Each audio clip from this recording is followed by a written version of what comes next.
So in this video we're going to be covering some of the basic techniques that you want to be looking to use when shooting your videos. So whether you're creating a horizontal video for your website or for your portal listings, or if you're looking to create something for social media in vertical format, the principles of the techniques are the same, and if you can get the techniques in this basic techniques video right, then you're always going to have a video that looks great. And once you've mastered these, you can then look at moving on to doing some of the more advanced creative shots. Right, so the first technique we will look at in this basic techniques video is horizontal panning. So this is when we're panning either from left to right or right to left. We can physically pan left to right with our hands, or we can use the joystick to do the panning, but my recommendation and the easiest thing to do is actually to just do it manually yourself by holding the gimbal like this. So let's have a look at those techniques. Right, so the first shot that we're going to look at is doing a horizontal pan, not using the joystick either on the gimbal or in the app, so just doing it manually. So let's have a look at that.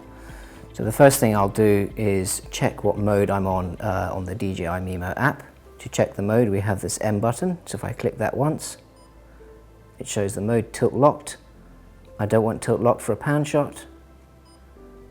I don't want FPV. I don't want spin shot, but I do want follow. So this is where the camera is going to follow wherever I point. I'm positioned in the corner of the room so that I get a nice field of view for the shot that I'm about to film.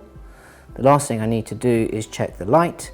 In the middle of the screen you can see there's a toggle here for the exposure. I can lift it and lower it as necessary. I'm going to lift it just a little bit. When I'm happy with the light, hold down your finger and it locks the light, and there's a little lock icon there. I'm now ready to do my shot. The only thing I need to check is my framing. Is it too high? Is it too low? I'm going to move it down a little bit using the toggle. I'm happy with that. I'm now ready to press record. So the key thing with doing this shot now when we're ready to hit record is not to go too quickly and to try and keep the pace reasonably steady. I always think that a shot that is somewhere between around 5 to 10 seconds is probably the right sort of length. So if it helps to count aloud, do that. So I'm going to hit record. I hit record on the gimbal, or I could press record on the camera. I'm going to do it here and start my panning. Nice and smooth.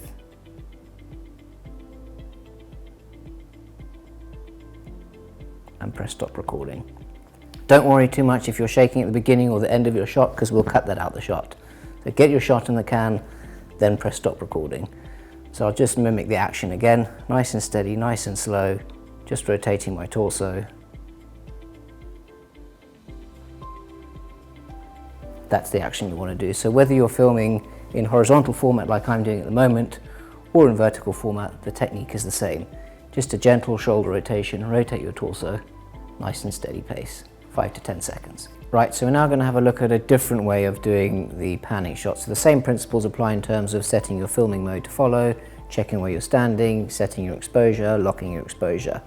So in this method, as opposed to moving the gimbal and camera ourselves by panning our whole setup and our bodies, we actually use the joystick on the gimbal, which can do left, right, up and down.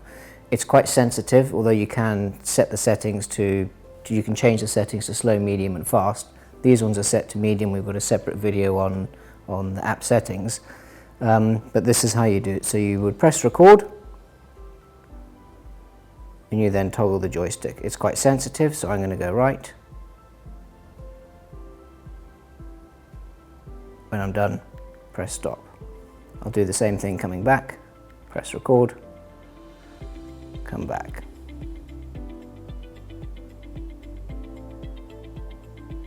So you can use the joystick, but it's quite sticky. Sometimes it goes quite fast, sometimes it goes quite slow. So my recommendation is to rather just use the pan shot by using your body. You've got much more control over the shot. So those are the two ways of doing a pan shot.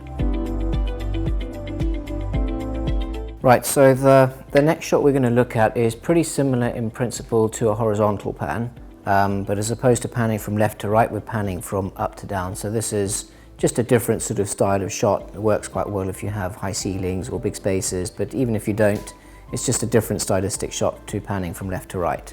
So let's assume we're in follow mode, which is what we want to do. We've set our light and all of that. We're ready to press record.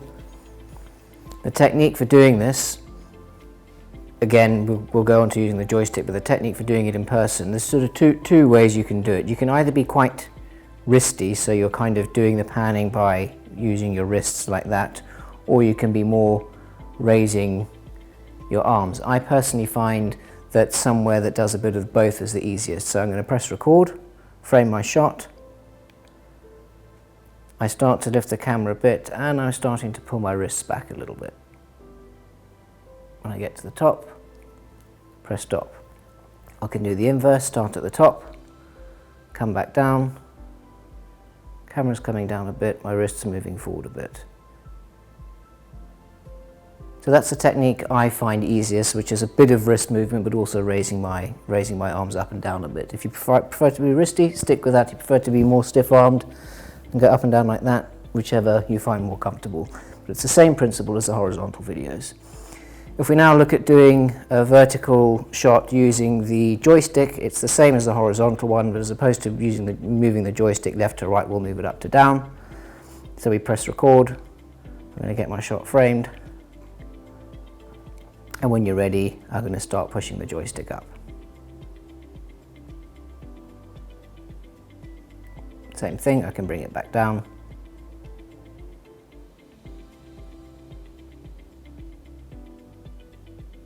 So you can use the joystick, and obviously if you're on a table, it gives you a bit more stability. I'm just standing here. So my recommendation is always to use your body to do the panning up and down like so, but whatever you find most comfortable. The next shot we're going to look at in this basic techniques video is doing a walking shot. So this is going to go in conjunction with your horizontal pans and your vertical pans.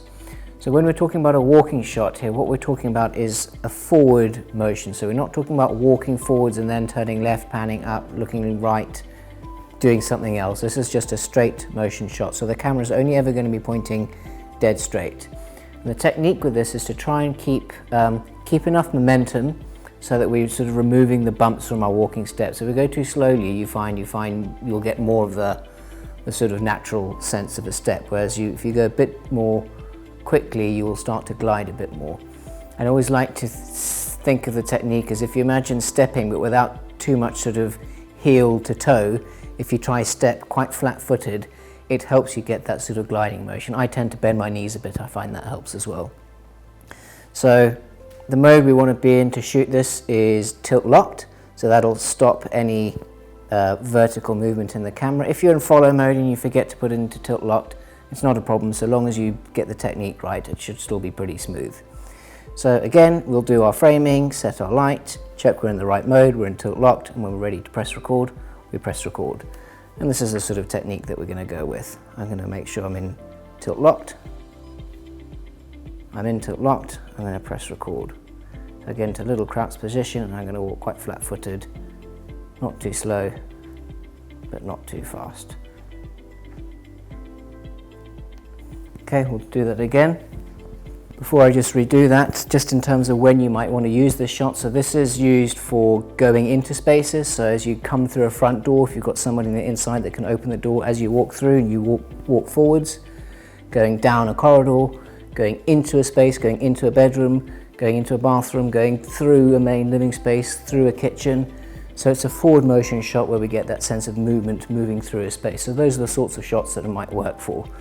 This particular example I'm doing here is not necessarily the best example of the shot, but for the purposes of demonstrating the technique. Press record.